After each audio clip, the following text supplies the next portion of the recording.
I tried living on $1 a day in America. Sounds impossible, right? Well, I thought so too. But I wanted to test what rock bottom really feels like in a country where coffee alone costs more than that. Before we start, don't forget to like, comment, and subscribe to Simple Stroke Official, your channel for real stories, real lessons, and the kind of experiments that make you rethink your life.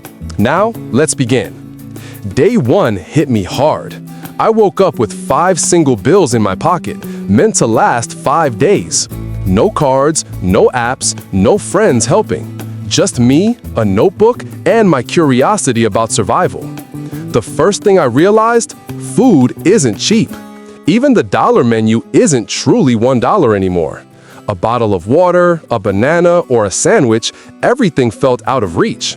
I had to get creative fast. So I walked into a local supermarket, hoping to find something discounted or reduced. I spotted a cart filled with damaged fruits. One bruised apple cost 25 cents. That became my breakfast, lunch, and maybe dinner if I was careful. That night, hunger taught me silence. My stomach grumbled louder than my thoughts. I sat on a park bench eating that apple slice by slice, pretending it was a full meal. I was learning humility through every bite. Day 2 began with purpose. I needed caffeine, but coffee was luxury now.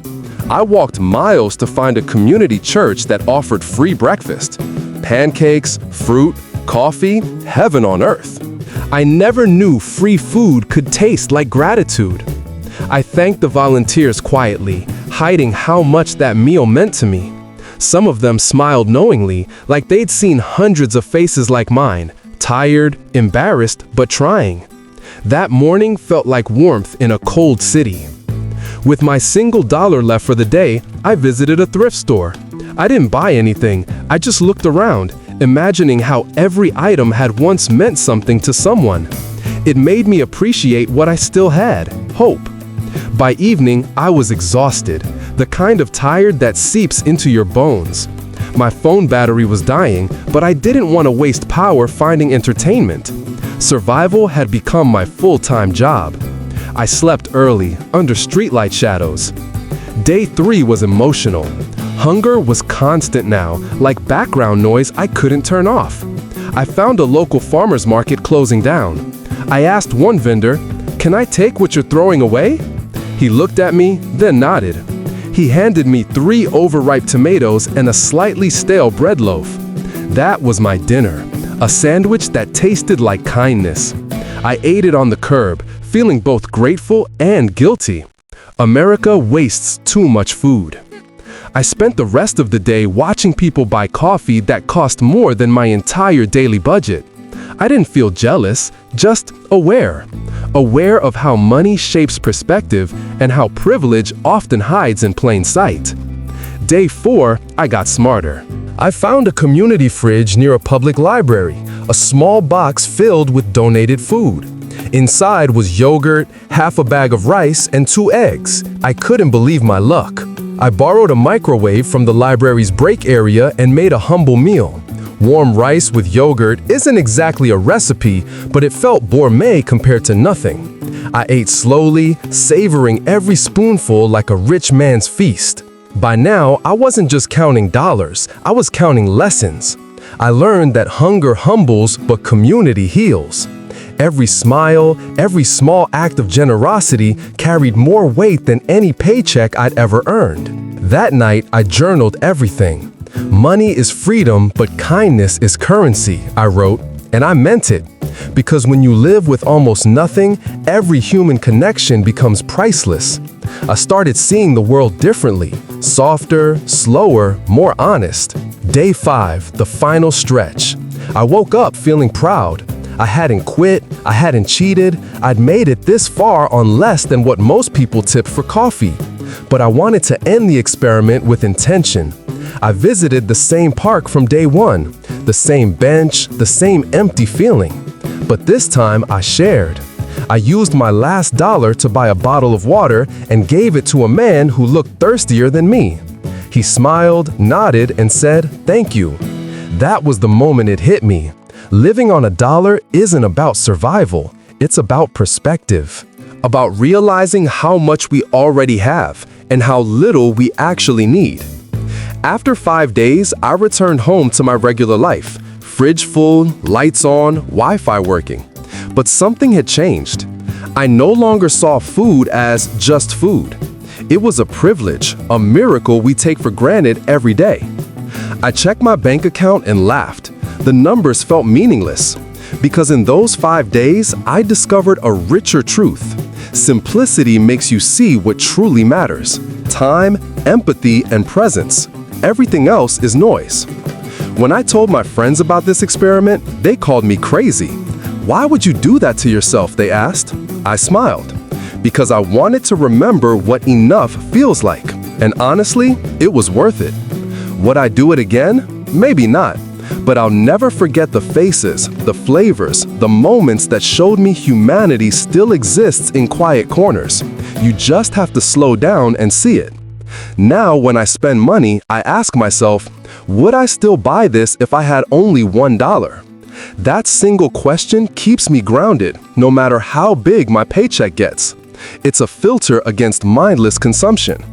It's easy to say, be grateful when your fridge is full.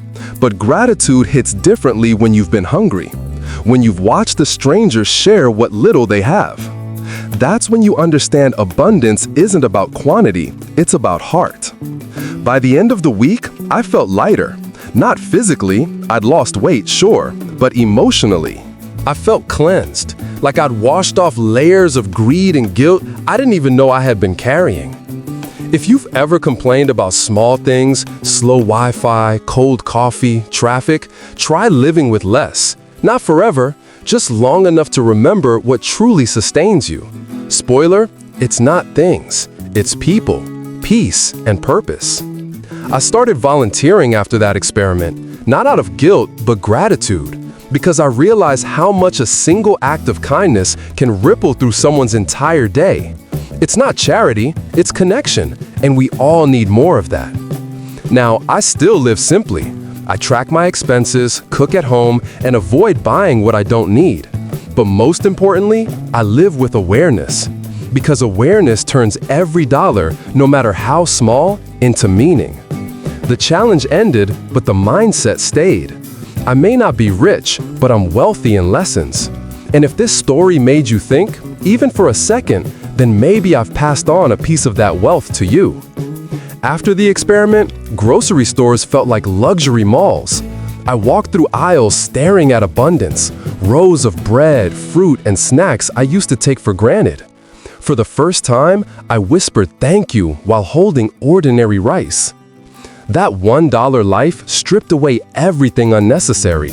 It showed me how much of modern living is just noise. Constant chasing, constant wanting. When survival becomes your only goal, you realize how peaceful simple living can be. I also learned how much pride gets in the way of help. The first few days, I avoided free food spots because I didn't want to look poor. But by day 3, pride didn't feed me, kindness did. Seeing others struggle opened my eyes to a hidden America. The homeless man with clean shoes, the woman counting coins at the bus stop, they all carried silent stories of resilience we scroll past every day. I started talking to people, just small conversations. Many had once been like me, working hard, then hit by bills or bad luck. One man said, "It only takes one wrong month to lose everything." That sentence haunted me. It made me realize financial stability is fragile. Most people aren't lazy or careless, they're surviving systems built to break the poor. That truth hit harder than any hunger pang ever could.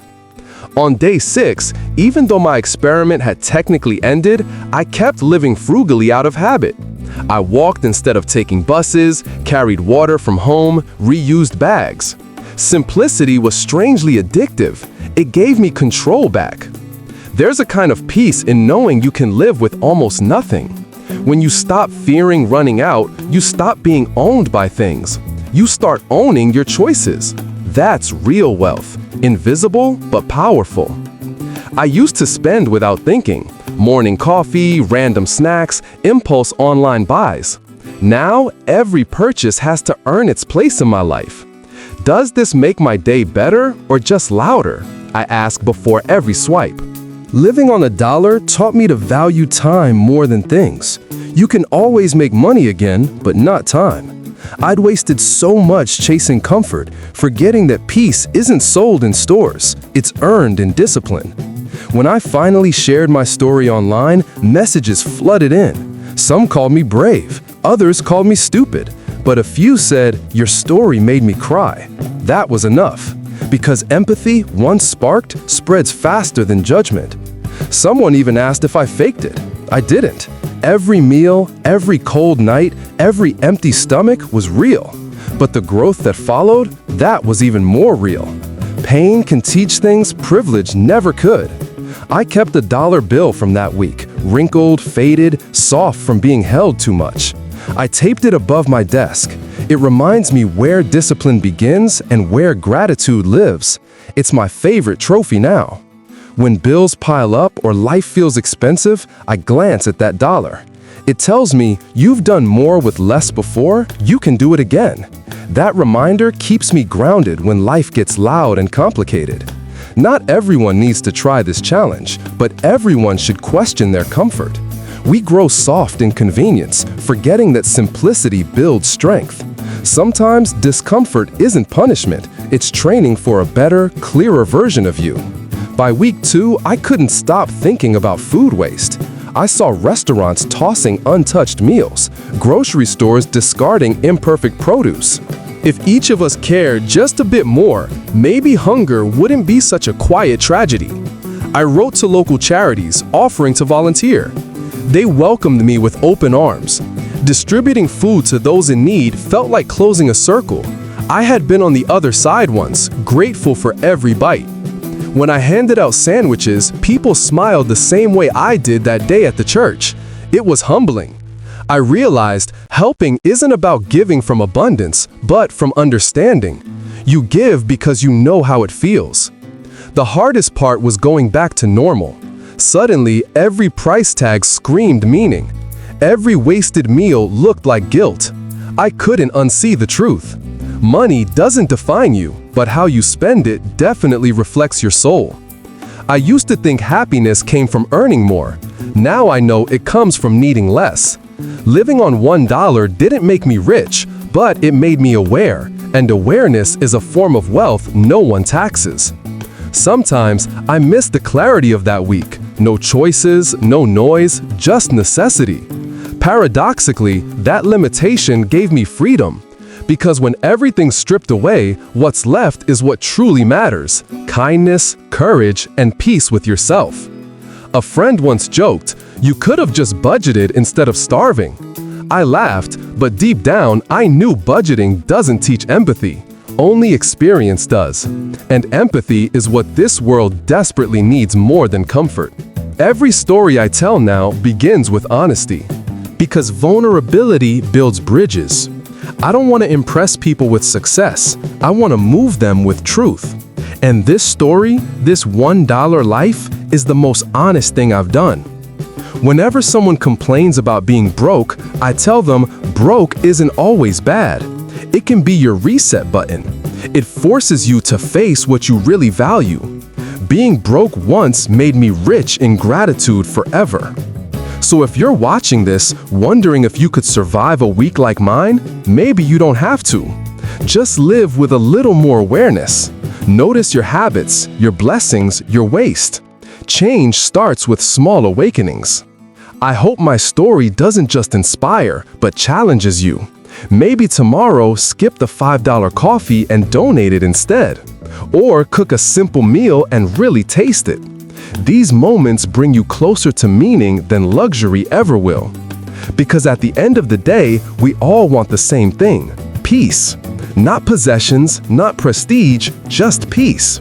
And sometimes that peace hides inside the pockets of a single dollar, waiting for you to learn how to see it.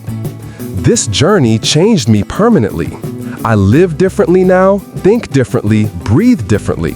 And if sharing it helps even one person realize they have enough, more than enough, then every hungry night was worth it. So, thank you for watching, listening, and growing with me. If this story moved you, hit that like button, comment your thoughts, and subscribe to Simple Stroke Official. Because real stories like this, they're what make us human again.